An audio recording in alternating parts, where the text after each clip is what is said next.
Hi everyone, welcome to Thursday night card class. I'm not on screen today. We have been working hard in the yard, digging trenches and with picks, and it was like the real Minecraft. We were getting out big gibbers, so I am really pooped today, and believe me, you do not want to see me. So we are going straight to our technique. I'm not even going to put my face on the screen. Now, I know that you're probably getting sick of Brusho, but I mean, who can be sick of Brusho, hey? I have found, purely by accident, a completely new, well, I think it's new. I've not seen anyone do it. I'm calling it an ombre effect done with Brusho. Hey Donna, how you going? So I am going to be using, sorry, I'm not chit-chatting. We've been working in the garden. So hello if you're watching on YouTube on the replay, Facebook replay, or you're watching live. I have got set up some shimmer cardstock. I haven't tried it on any of the other types of cardstocks yet, but shimmer works really well. And I'm finding that it's best to actually tape it down with some blue painter's tape. Hey Joanne.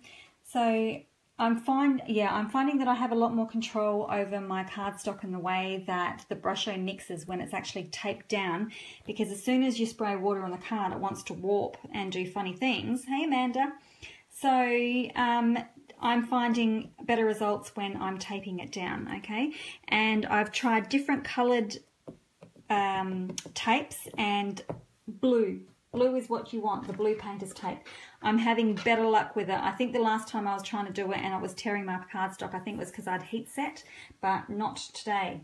Okay, so shimmer, tape down to a board. Obviously you need your water, and I'm going to use blue, Prussian blue.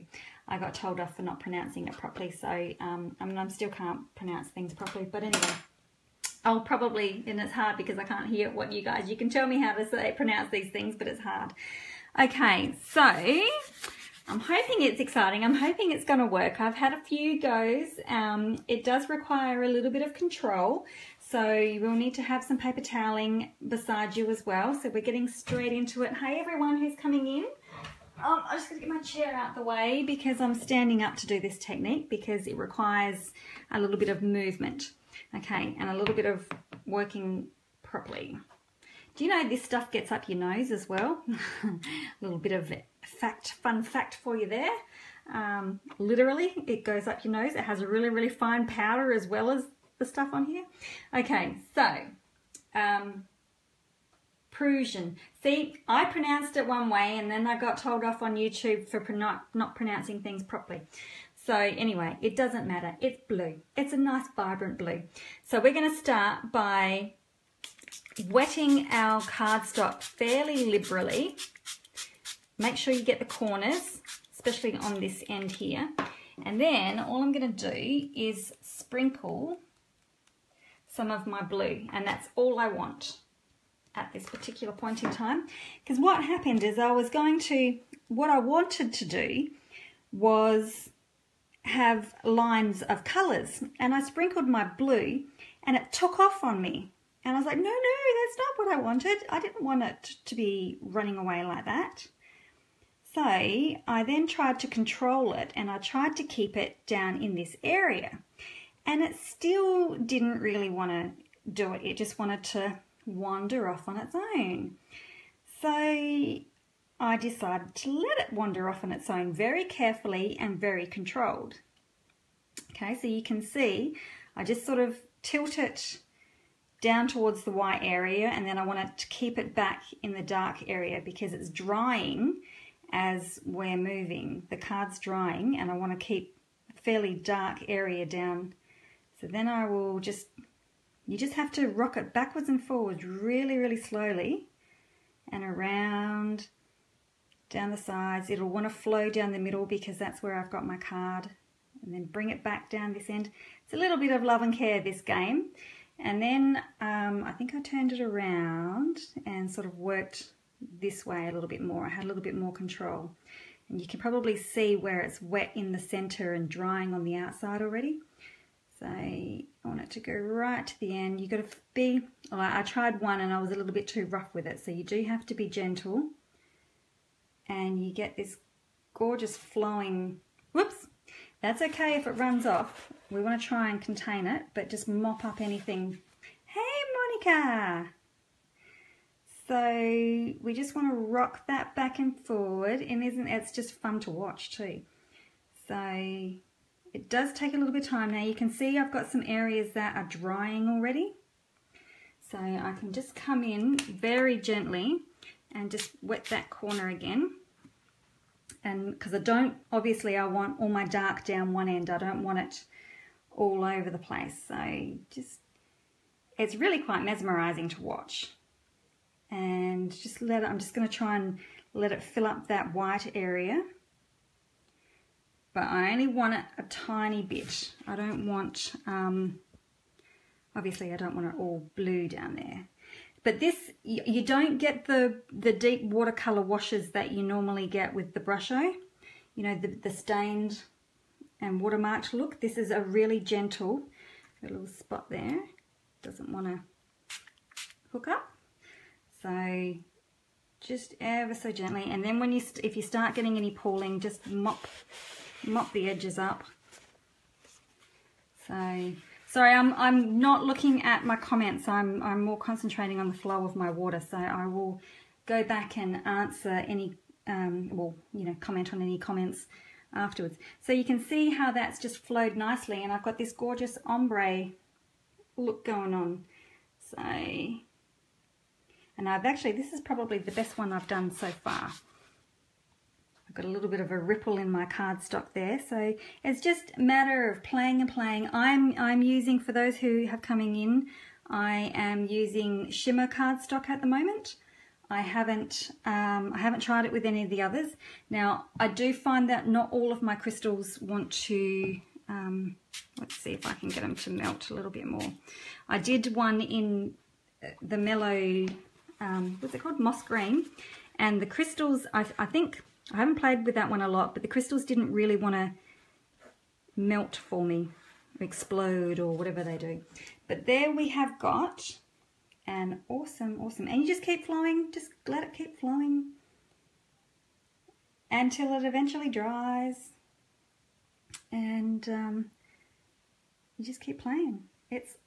I'm really glad that I had that happy accident. Sometimes, and then it's like, oh, so what I actually wanted to show you will be next week. So I can have a play with that other technique again and get that other one perfected as well. So, and then I just keep mopping my edges, because obviously I don't want that area harsh. I want it fairly soft. So anything that's mopped up along the way, and I'll just let that sit for a moment. So there we have our ombre look. It's a lot softer, and when I take the tape off, you'll see you might be able to actually wipe them off, but you know, I don't think it really matters too much. So I'll show you the first one that I did. That was an accident. This was my first one, so I still do have a little bit of darkness going on here.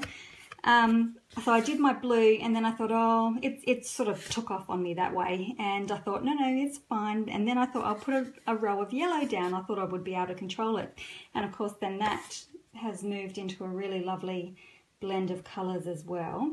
And then I thought, I think I might be onto something here.